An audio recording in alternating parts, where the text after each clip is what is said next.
Hi, I'm Owen from Rask Australia. Thanks for tuning in to the Rask Network.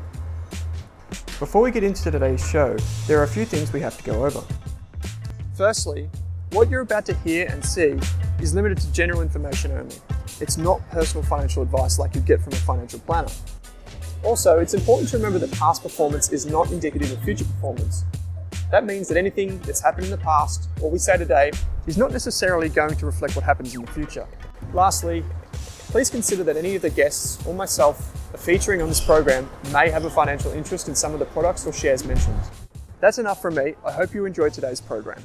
Kate Campbell, it's always a pleasure to be with you. How you going? Great to be back, Owen. Very well on this lovely sunny morning, thankfully. It's been a bit of a crazy week in terms of weather here in Melbourne. Yeah, it is. We're recording this on the 6th of October and it is sun out today. So that just makes us all 20 or 30% happier at least, I'm sure. Today, we're joined by Matt from Aussie Firebug. Mate, how you going? I'm very good. Thanks for having me, guys. Yeah, it's our pleasure indeed, mate. You've really just done some wonderful things with Aussie Firebug and the community that you've fostered. I'm hoping that for an introduction to you, I was going to do an introduction, but then I was reading your About Me page, and there's a story on there about your old man and him, you and him going to the store and getting some soccer boots, I believe it was, or footy boots or something. Maybe you can just relive that kind of story for us and tell us a bit about like how you got involved in thinking about financial independence in the first place. Yeah, that's I love that story. It's basically from when I was, as early as I can remember. My old man, he's a notorious tight ass, and whenever we used to go shopping as a child, I always wanted, as you do, like this is the marketing machine at work here. They market to kids and they do a bloody good job at doing that. I wanted the best, the Nike, the Adidas boots, the top of the range, and he would always get me the sort of the middle tier, not the worst ones, but the middle to the lower tier, because, and I appreciate this now that I'm older. Kids just grow out of clothes and shoes and everything so quick. It really is insane to spend, $150, $200 back then on a pair of footy boots or whatever. But yeah, he would always get me sort of the middle tier or the lower middle tier shoe. And I always used to think, like, when I make my own money, I'm going to, spend it on the best brand shoes and clothes and everything like that. And I think the story that you're referring to, he would always, whenever I wanted like something really good, he'd tell me I'm dreaming, sort of like Daryl Kerrigan out of the what's it called, the famous movie there, the Castle. That's it. Tell him he's dreaming. So so and that sort of instilled, good money management into my mindset as a child, because you would always say to me, Matt, smart people save their money, stupid people, or maybe not stupid, but other people spend their money and they waste their money. Don't be wasteful with your money. You want to save it, give you options later in life. But I didn't really know exactly what that meant when I was a kid. I just wanted the coolest stuff possible. But looking back now, that was actually set the foundations for my money management skills, and me inherently being a tight ass with money later on in life. And it's funny because when I got my part-time job as a kid, and I got it at 14 and 10 months, which was, I think, 1 month after the legal age limit that you could possibly get a job in Victoria at the time. I remember saving up. I was on $5 an hour at Hungry Jack's, believe it or not, $5 an hour. And when I got enough money, the $200 to buy, I think at that point I was like, I was 14, nearly 15. I was into skateboarding back then. And I always wanted the Globe shoes. That was the hot shoe back then. And I think it was about 200, 220. And I saved up enough money working at my part-time job to get those shoes, because that was the goal. I'm like, I'm going to work hard, save, and then get the latest Globe shoe every single year. I'm going to have the best ones. And then when I got the money, I didn't end up buying the shoe, because there was a connection I sort of made that I was like, I spent so much hours in the kitchen, the back of Hungry Jack's, which was actually really fun. I really liked that job, but it was hard. I smelt disgusting after a shift, and I'm like, I don't think the shoe is worth it now. After I've spent all the hard work and energy getting the money, I don't think it's worth it. And I just sort of rolled with my, whatever skate shoe I had back then. And I just always liked the idea of, saving my money. And I wasn't quite sure what exactly I was saving for at such a young age, but I was always sort of built like that, I guess. And I think a lot of it had to do with my old man and sort of the money habits he instilled on me at a young age. It's amazing. We've had quite a few listener stories now, and depending on how people talk to their parents about, and how their parents sort of talk to them about money when they were kids, so many of those things stay with you, good or bad, for your life, unless you actually sort of do something to change them. And it's always really interesting to hear. And I wanted to know a little bit about, so you were working and saving from the age of sort of 15. When did you stumble across the idea of financial independence? Yeah, it's a good question. Because financial independence, like, I was lucky. One of the biggest advantages I ever had in my life was having parents, having loving and supporting parents. That's a huge, huge advantage just in the first place. But around the dinner table, there was active talk of investing. And it was property investing, because anyone knows, two major religions in Australia, Christianity and property investing, of course. And my parents being boomers, a lot of people out there could probably relate. Property investing is just a big thing with your parents and boomers in general, because they've done so well. So I totally get it. So the talks around the dinner table was about property. It wasn't about shares, because my parents actually got burnt with shares, which is a whole nother story, but it was about property and sort of the mindset of smart people invest and it gives you options later in life. Like, I remember that vividly, being around the dinner table. So I didn't quite get it, or financial independence wasn't really spoken about per se, but that idea of saving money and investing definitely was. So it was a huge, like you spoke about there, Kate, like the mindset and the psychology of that. Like, I grew up in that environment, which is one of the biggest advantages I had. So the concept of financial independence, I didn't stumble across until later in life. I think it was around about 2012 or something. I read Rich Dad, Poor Dad, very famous book. And there was a line in there, a sentence that just resonated with me so much. It was something like, assets make you money. All you need to do is get enough assets until eventually the money that they make eclipses your expenses, or something along that line. And my head just exploded when I must have read that sentence like 10 times, because it was so simple. I was like, it can't just be this simple, can it? Kept on reading, like, yeah, it makes, just get assets, they make money. He wasn't speaking about, what assets, he was just, get assets, they make money. Eventually you'll become financially independent. And I was like, oh my goodness, now I sort of have a goal to work towards, because I was always a pretty good saver, but I didn't have a long overarching strategy or goal to work towards, because it was always like a few $1,000s, and then I go spend it, in Chadstone or something like that. I could never sort of get past a few $1,000s.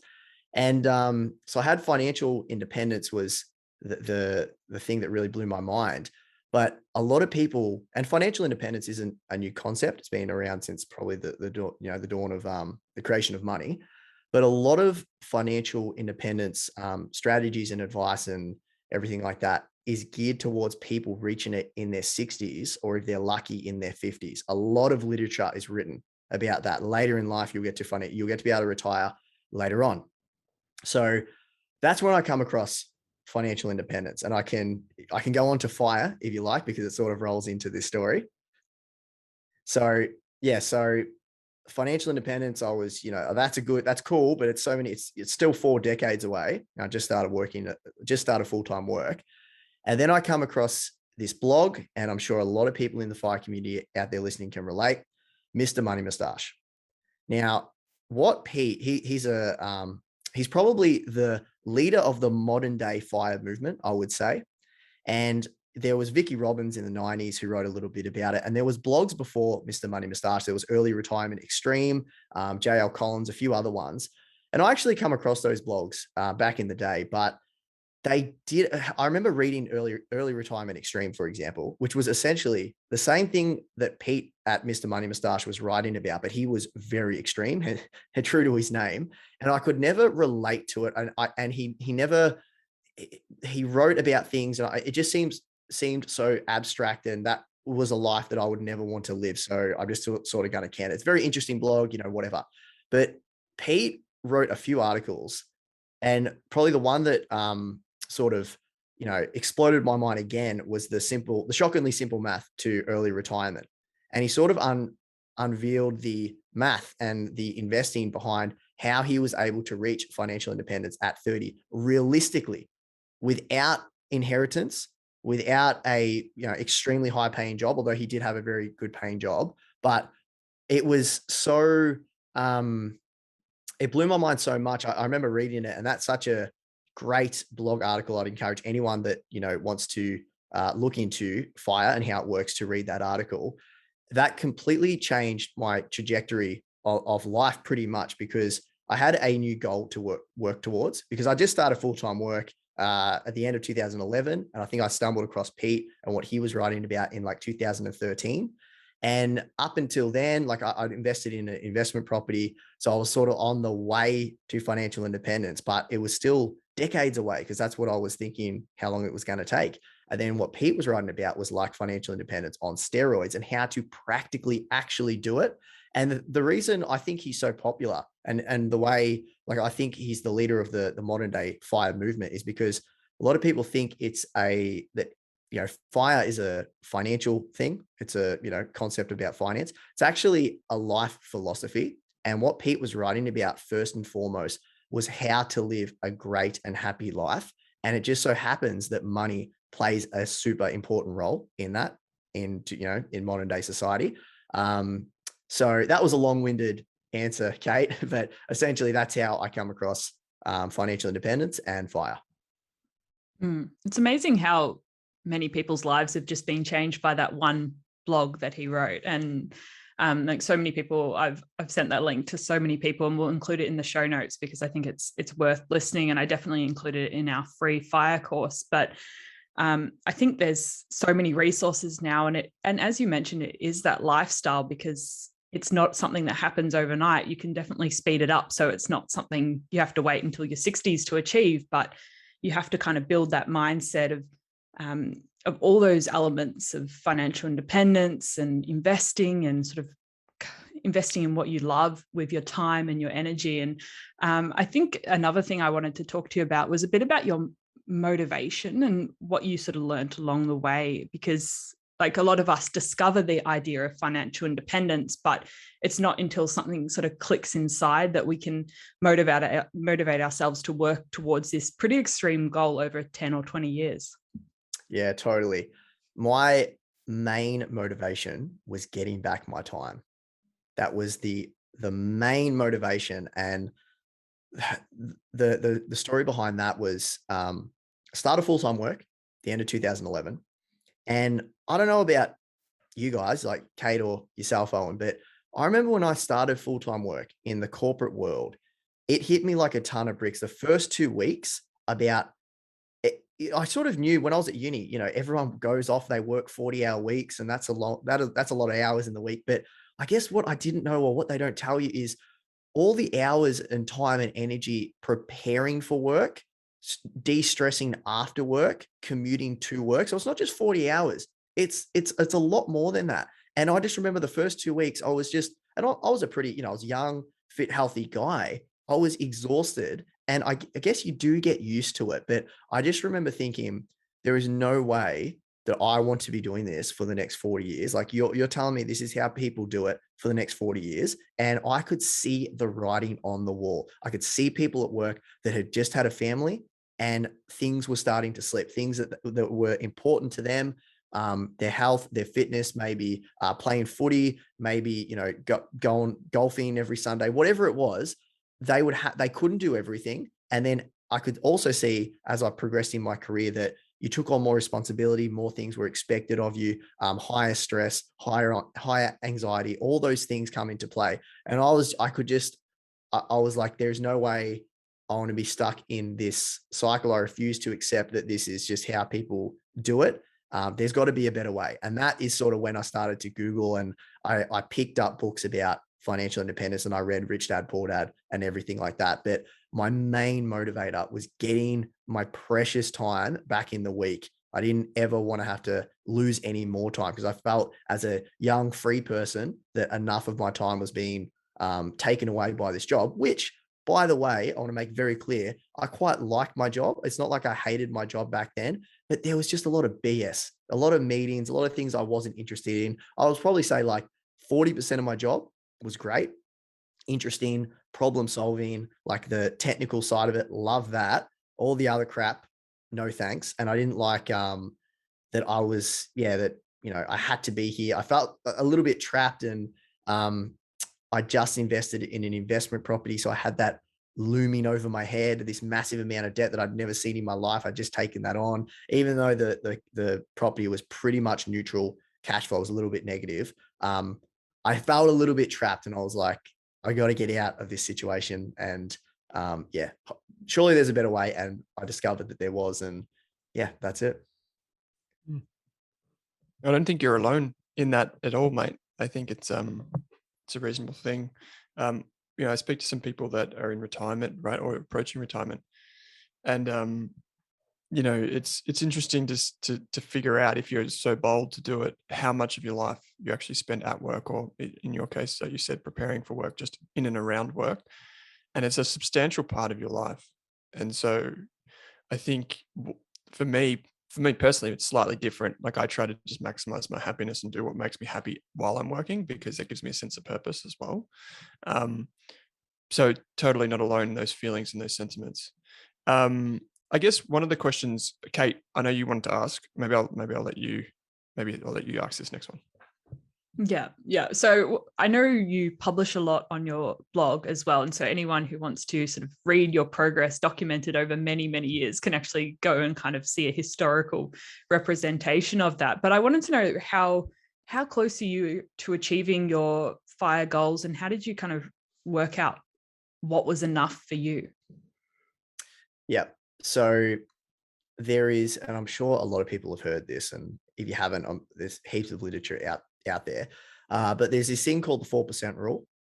And I first come across that in that post from Mr. Money Moustache, as Kate, I think you're going to put in the show notes. It should really be, I feel as though it's like the constitution of FIRE. It should be like enshrined somewhere in a museum or something. But basically, in a nutshell, I don't want to get too much into the weeds and the technicalities of it. If you can save or invest, that's a better word, definitely invest, because you don't want to just have it in cash, because that's not going to do it for you, especially in today's environment. You can invest 25 times your expenses. According to this study, the Trinity study, it's not perfect, but again, we're just trying to make it simple here. There's a pretty good chance that you can live off the returns on that portfolio, that snowball that you've accumulated at 25 times your annual expenses. You can live off that forever. Again, not perfect, and people pick it to shreds, but it's not the point of the 4% rule to like be set in stone and it's always going to work and everything like that. Because what that is saying is you should be able to live off that portfolio forever. Now, depending on how old you are, that forever might be 50, 60, 70 years, So there's a lot of things you can do in between that time. Like I've seen a lot of criticisms of the 4% rule.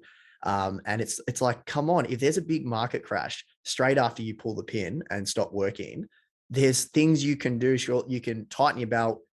You can not pull as much from the portfolio as you otherwise would have. Like, there's a lot of different things, but it's just it's a guiding principle. So that's essentially what I use and what I'm using. And we track our expenses. I've done that religiously for many, many years. And originally we wanted $1 million invested in the portfolio. That's outside super. And I've upped it now to 1.25. So right now we've got, I think, I haven't done this month's update, but I think it's around about 760,000 invested. And that's not including my primary place of residency or super. So it's just cash, shares, and real estate.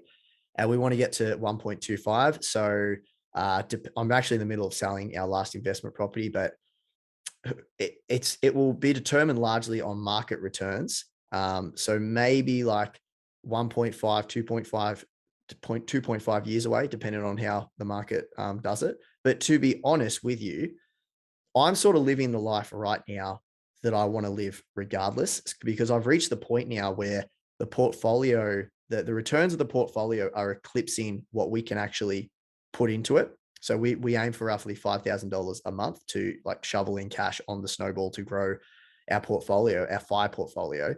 And it's so large now that the market swings dictate more about where the portfolio is going than what we can actually add to it, which is really cool. But it's also scary because obviously the last month wasn't great, but and yeah, that's essentially it in a nutshell. So we're trying to get to 1.25, but right now, like we spoke a little bit about before we started recording, I'm only working 20 hours a week. And so I'm sort of doing the semi-retirement life anyway. And I think I'll do that forever or until it's not fun. Like I'm a freelance data and analytics consultant, that's the work I love doing. And I get to do really, really fun work, meaningful work. It's like solving a puzzle. I love it.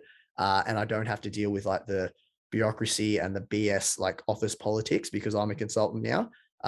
So in a weird sort of way, I'm sort of living, how I want to live right now, but I officially haven't reached financial independence, which will be a few years away. Quick question, because it's a we in there, right? Like it's the two of you. Yeah. How did the other half take it when you started on this movement, or like, Yeah, how does the relationship fare into fire? It's a fantastic topic, Owen. And so how's the story go? So I basically stumbled across, financial independence, Mr. Money Mustache. I was obsessed with it, like insanely. I used to consume 20 articles a day nearly. Like my now wife, you can ask her, I used to pull up, she used to, wake up in the middle of the night and I'd be on my phone with a calculator, like just doing sums. And I was like, oh man, if I do this and this rate of return, like I was on another level of obsessiveness, and that sort of died now. Like the closer you get towards the end goal, it's funny that I sort of don't care about money and investing as much as I used to, but that's a whole nother topic. So I went down, I'm like, I want to reach financial independence. And at that point I was investing in properties, and that was sort of the, quote unquote smart thing to do at the time. It still is. I don't, hate property investing, don't get me wrong, but and my partner back then, who's now my wife, I guess she was, awesome, Matt, you go do you and, make us all this money. And that's amazing. And we didn't join our finances until 2016, I believe. And when we joined them, like I can categorically say to everyone out there listening, I would not have half as much, or not have accumulated half as much wealth without her help. Because there are so many things you can do with in a partnership if you're on the same direction and moving towards the same goal than you can as a single person. So people look at our net worth, they're like, wow, that's a lot of money for even a couple to have accumulated. And I can definitely say that I've gotten further, even if you slice it in half and with her, because we can there's a lot of expenses that can be sort of like consolidated with a couple that you have to sort of just cop on the chin as a single person. I hope I'm explaining that. Like even things like rent or like exactly health insurance. There's so many ways to exactly. There's like food, even the wastage of food. So we joined finances. Now I'm so blessed that I found someone that I love who was decent, or I'm going to say great with money for any normal person. I was just on it like another planet with the optimization, but she was very good with money, a naturally frugal person. She didn't know too much about investing, but frugal and good with money and like, waiting for the bargains and everything. I got really, really lucky that she was like that. Now I was very obsessed with it, and we sort of balanced each other out over time, which has been really nice because I'm a lot more relaxed about money.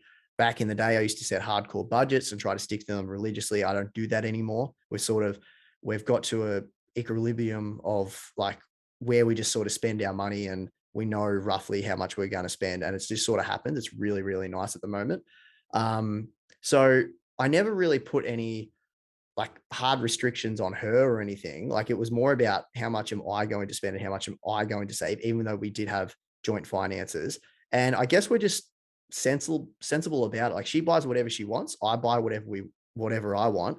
If there's a big decision to be made, like obviously buying a house, buying a car, we're going to talk to each other about it. But like, I guess I'm just really, really lucky in this regard, but we've never had any issues with this. And I know that's I don't know if that's the norm or not, because I know a lot of people write in and they're like, I've got a partner who's a bit, spendy. How do I get them on board with the FIRE movement? I've never had that problem. She was always doing her thing. I was doing my thing, and we were just a team, and we worked really, really well together, and we saved a, bucket load of money, and it's sort of just worked out. Like, I know everyone out there listening, I know I've been blessed in this regard. So sorry that I can't really, give any great advice on how to, get a partner across or anything like that.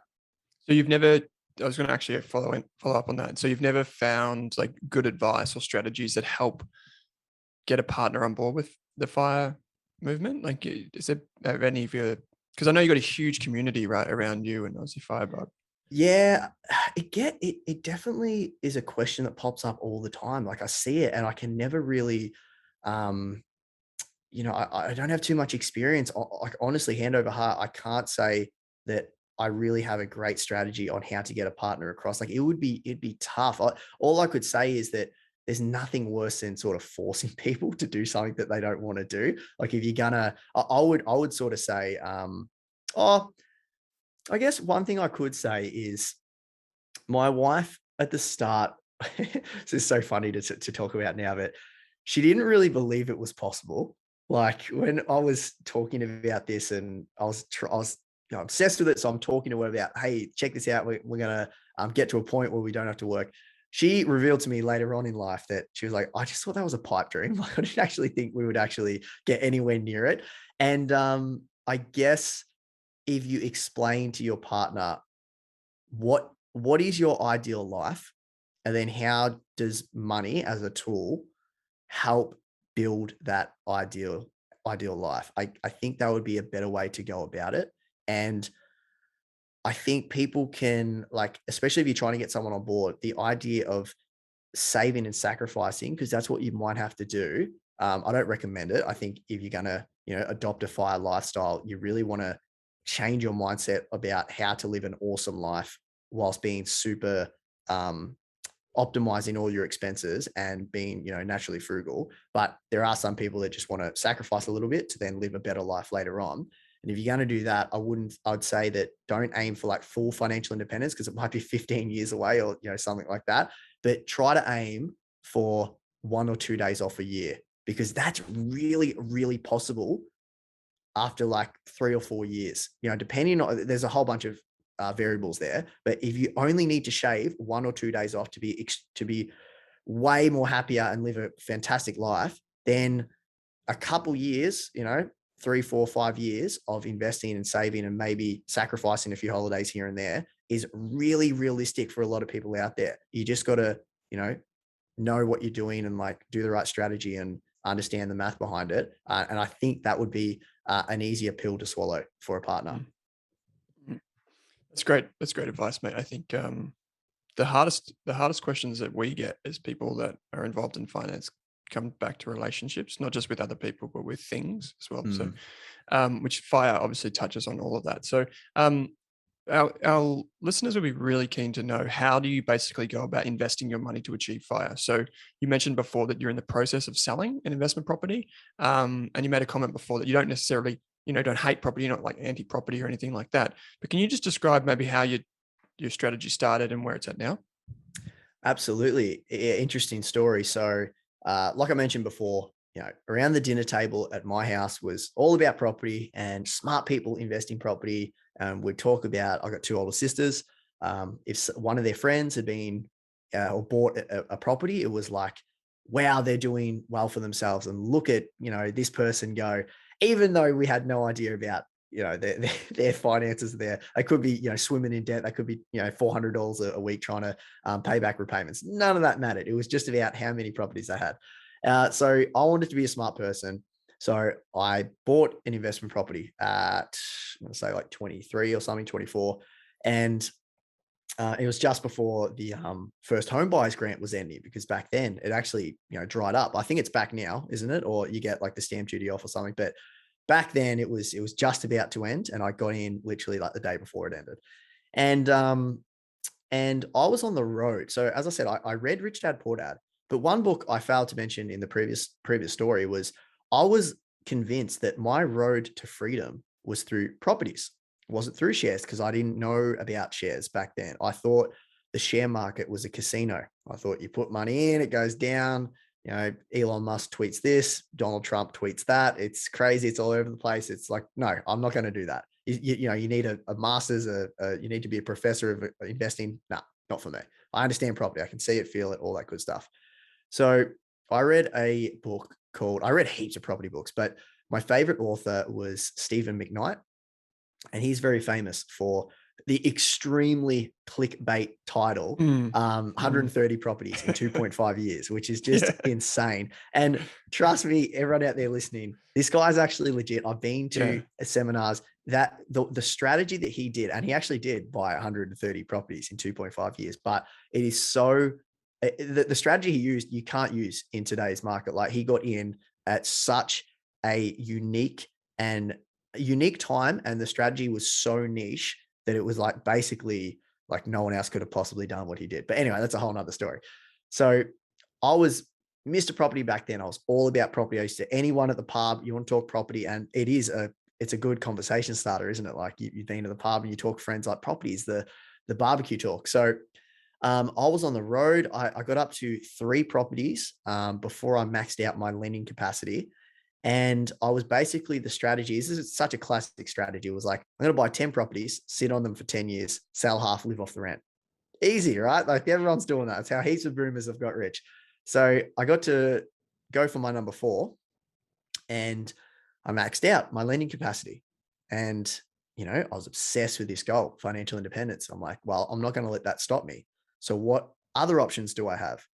And that's when I come back to Mr. Money Mustache, because I'd already read him at that point, but I thought, shares, it must be an American thing, whatever. Like, but I went back to the share market because I didn't need other like institutions, banks to get me going in there. So I thought, all right, I can't buy any more properties. What else am I going to do? So researched the share market, read a few more articles, picked up the Boglehead's Guide to Investing, you know, all these share market books. And I decided, and that's actually at the same time that me and my now wife joined our finances. And I thought, we had heaps of discussions, and I seriously was researching it, you know, analysis paralysis for like a year and a half before we started buying shares. And then I thought, all right, look, and Chrissy's my wife's name. I said, look, Chrissy, let's do this share thing. And if it works out, like, let's just do it for a year and see how we're feeling after a year, and then we'll figure it out. Because I think when we joined finances, like, she had a wage, so obviously our lending capacity opened up a little bit. So we probably could have went for a 4th and 5th property if we wanted to. And we did it for a year. And there are certain advantages and disadvantages with every asset class. But at that point in my life, I'd done a few renovations in properties, and I was getting really sick of going down to my investment property and adding value to it every weekend for like, I think I did that for, you know, at least 15, 16 weekends. It was a lot. It was a lot of physical work, and it actually paid off in the end. But I realized that, well, over time, I got over property as an investment class. I wasn't as obsessed as I once was, and my wants and desires started to shift, my priorities. And after we invested in shares, and I seen how passive and how hands off shares is compared to property, we made the decision, we're going to slowly over time sell our investment properties and put all that money into shares. And I had like in my head, the goal to financial independence was a lot clearer through shares than it was through investment property. Investment property is a weird one. And again, let everyone know, I'm not against investment property. I think it's a fantastic asset class for the right person, but it's a bit of a weird one because I never felt like I was investing properly with property. I know that sounds weird, but the game in Australia for 90% of property is you buy it, you might lose money for 5 years. You might be lucky and have it neutrally geared, positively geared, if you're lucky.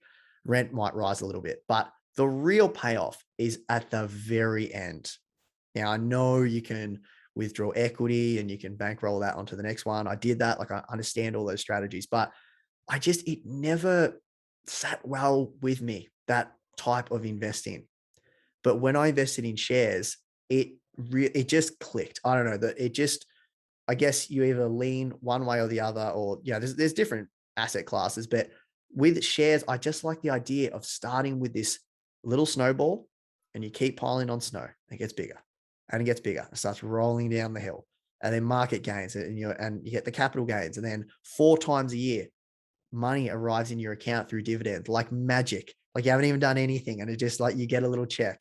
I just thought that was the coolest thing in the world. And like I said, the math and how to work out we were financially independent was a lot easier and a lot more succinct and clear. The road was a lot easier to understand with shares. So yeah, we made the choice after a year. We loved what the shares were doing. And I guess we got lucky because the market was quite strong. Like, can you imagine if I invested in shares in 2007?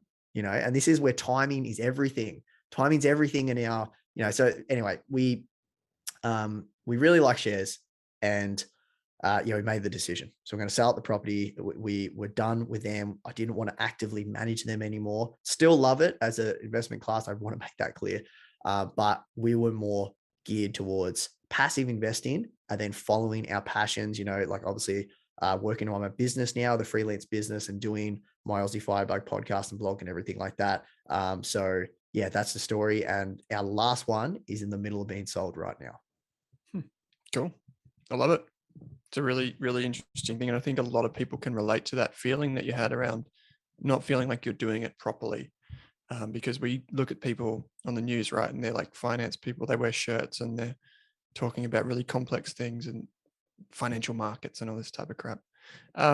Yeah, I love it. And for those of listeners that don't know about Matt's website, Aussie Firebug, you can head there and there's a tab up the top for net worth, and it breaks down all of the different strategies and kind of where he's at. So it's really interesting. Kate, over to you. Yeah, I think that's been one of the amazing things about reading like blogs like yours and Mr. Money Mustaches is actually having a look behind the scenes about how people are investing and structuring their life and really designing it in a way that suits them. And I think there's so many resources you can look at nowadays, and just not to necessarily take advice from, but just to see how other people are doing things. And when you're trying to figure it out for yourself, it's a good place to start.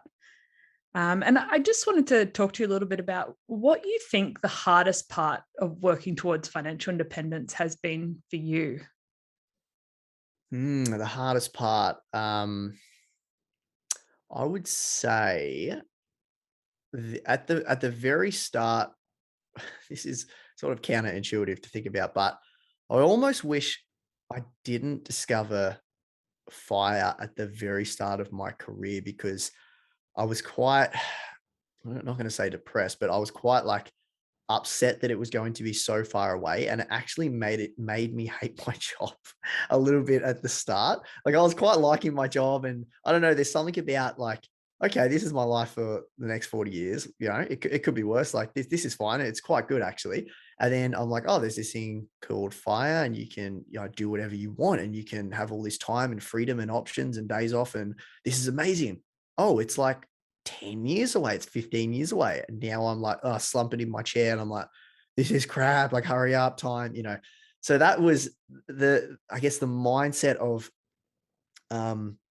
trying to like, I wanted to speed up time early on in the piece. And that is such a bad mindset to have. Like, we should never, ever waste our time. It is the most precious resource that we have. Like, this whole thing of financial independence and, FIRE and everything is about getting our time back. It is the most precious thing we have. So, getting out of that funk of wishing my time away was a bit difficult. And then I never really had, like some people say that sacrificing things is hard for them, but I didn't really sacrifice too much. In fact, I probably sacrificed, I went overboard with the sacrificing, and that was my own decision. Like, I never felt like whenever I didn't buy something that I really wanted to buy it, at the very start, I was so obsessed, and it was, and I would tell anyone this, that you definitely want to live your life and make sure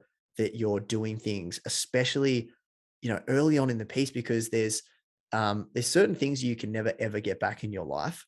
And I'll say, like, I'll give you an example. I skipped a Euro trip with the boys back in the day, and I had enough money. to do it. And now I regret that. And I hate using that word, but I regret that now because it doesn't move the needle that much in my goal, my overarching goal of financial independence. It wouldn't have moved the needle that much. And I can never, ever, ever get back going to Europe with a whole bunch of my best mates when I was like 26 or 27, whenever they went. Now, mind you, I have traveled extensively. Like I'm definitely, this is a first world problem here. I've done traveling. I'm not saying I haven't, but that one trip, I regret. I don't regret not going to the pub every weekend and like just sort of pissing my money away $200 every single weekend. Like I did that when I was 18, 19, 20. I definitely was at the pub and then I got over it. And they're the sort of things that, the optimizing your expenses, that is probably, in my opinion, I feel like I never regretted, and it was worth me saving my money, in those situations.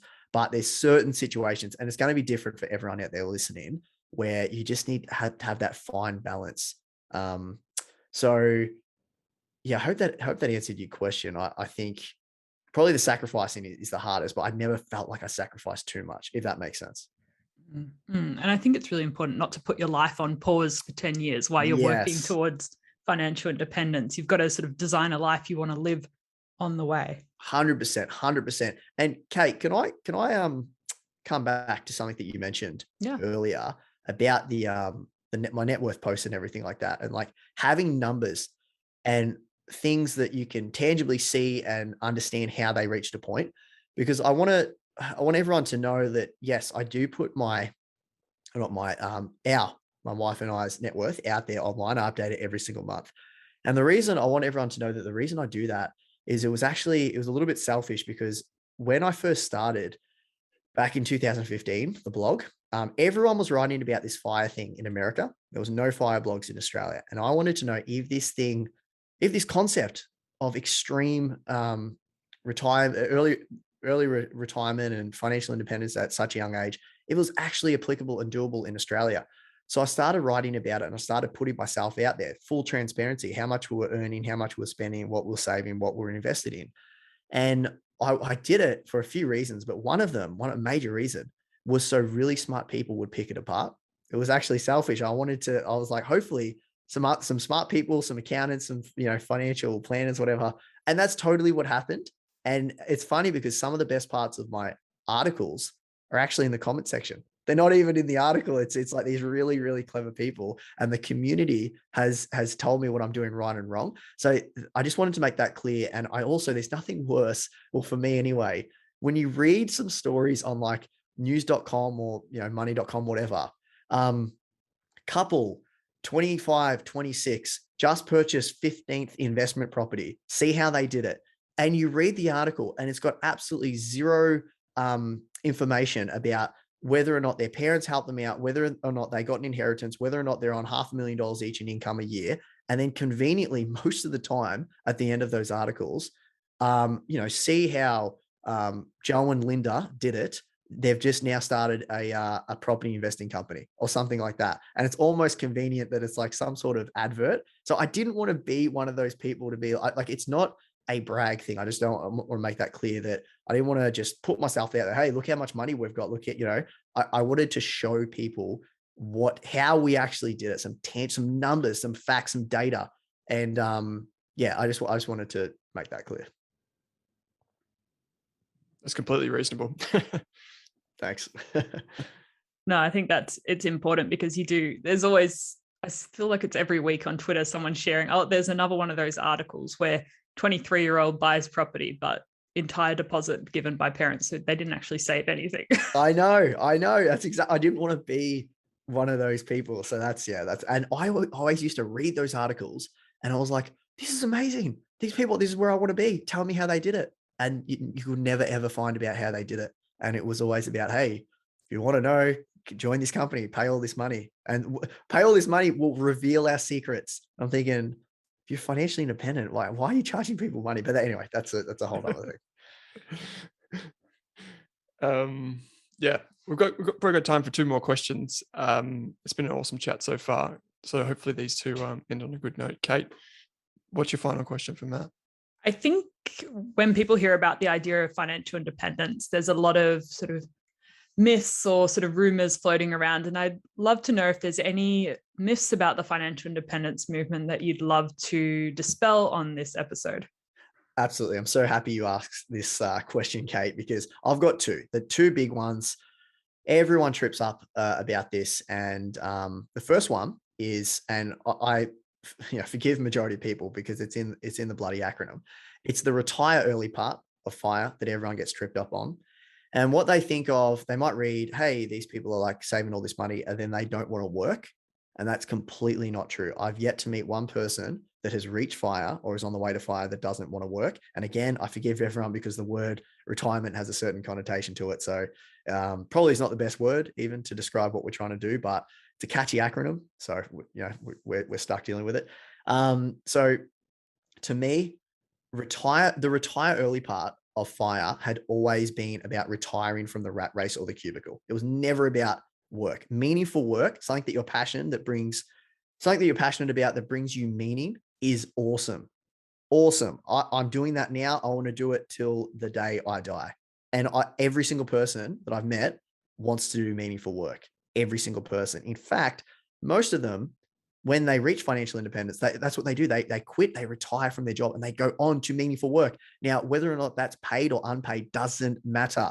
9 times out of 10, probably 99 times out of 100, they will go on to make money in the field of their passion. And sometimes, not all the time, they end up making more money in the field of their passion because that's just how it works. They're really passionate about it. They're probably doing, 60 hours a week, but it doesn't feel like work because they're so passionate about it. So anyway, that's a whole nother thing, but that's a huge myth I want to dispel, that we don't want to work. We do. It's actually, part of the reason we reach financial independence, so we can do meaningful work. The second one is, and this is a little bit more, I want to dispel this, make this clear, is we are all living in tents and we're eating rice and beans. Absolutely false. I don't know anyone that lives like that. Look, there are some extreme people, and I blame mainstream media for this.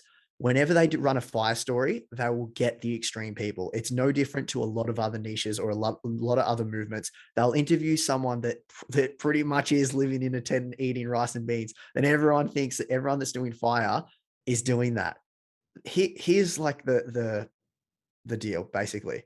If you've got a savings rate, that the whole concept of FIRE is really down to how much you can save. It is, how much you earn and everything, but it's less how much you earn. It's more about how much you burn.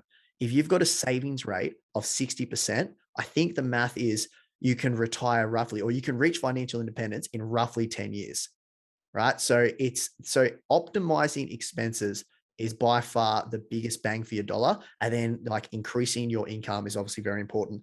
And then investing your money is very important as well. But I just want to make that clear that, we live a fantastic life, and you can follow, AussieFirebug.com. My website is predominantly about our journey to FIRE. And if you look at the articles, we live a fantastic life, I think, like a fantastic life. The not mainstream media, the marketing machine, consumerism has sort of warped a lot of people's minds about what you actually need to be happy. You need this, you need that. You don't need any of that. Like there's a few staple things like shelter, your food, community, significant other, relationships. Those are the key staple things that makes a human being happy. All this other stuff is fluff. And I just, want to make that clear that a great life in Australia doesn't actually cost a lot of money. And that's the key. That's what makes FIRE work, the retire early part. People think it's extreme frugality, but really it's just getting back to basics and identifying what makes you happy and then zoning in on that and being extremely optimizing all your expenses. That's probably, if I was to say like the movement where we're crazy in any regard, I'd say it's the optimization. That's really where we're a bit of freaks in. And that's it. That's my thoughts on that. Cool. Like it. So no tents for you. And hey, camping's fun. Tents. Yeah. There's nothing wrong with tents. It's actually a cheap, good holiday. It's especially fantastic. If you've got kids and whatever. Yeah. And I got to say, like we just bought a house recently.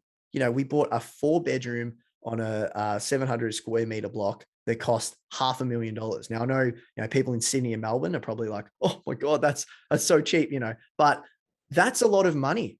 That's a lot of money. Like I'm trying to make the point that I think we live an extremely abundant lifestyle. It's not going to be as abundant as probably like a normal, quote unquote, normal lifestyle that an Australian, like sort of the marketing machine tells you that you should live. Like I drive a Camry, for God's sake. It's a grandpa car. And, there's a few other things that people would be like, what? But my point is, I think we live an awesome life, and that's the goal. And we live a healthy life, and we're healthy, we're happy. And, I'm doing meaningful work, which is what it's all about, I think. Yeah, cool. Ditto. One final question from me, other than AussieFirebug.com, you've got the podcast Ask Firebug Fridays, which is super cool too. It's like a segment in there. Where else can our listeners go to kind of start their own journey? And not just necessarily, you've got great articles, but where else would you say that for them to go as well? Yeah, great question. There's so many good content creators in Australia in this space now. So I can recommend a few. If you are interested in the investing side, this is where everyone starts, and it's really not the most important thing, because I said FIRE is almost like a life philosophy. I would say investing, there's a great website, passiveinvesting.com.au, maybe. That will answer most, like 95% of your questions about the FIRE movement. Common questions like, should I invest in my mortgage, or should I pay down my mortgage first? Should I invest or invest? Like heaps of really super common questions that website will answer. I always tell in my Facebook group, I'm like, read this website. It's only going to take you like 2 days to read the entire website. And then if you've still got an investing question, then ask it. But really, this group in Facebook should be more about lifestyle design and choices and like interesting things rather than investing, because that's the boring stuff. And then in terms of like other great FIRE content and reading materials, you've got Dave at strongmoney.com. He is awesome. Pat at Lifelong Shuffle. You've got moneyflamingo.com, I think it is. She's great. I'm missing a heap. Lacey Philippich, she has a book, Money School. She's fantastic. All Australian based. These are all Australian content creators. And of course, if you want to start as well, you can go to the Godfather himself, Mr. Money Mustache is a classic. He is a fantastic writer.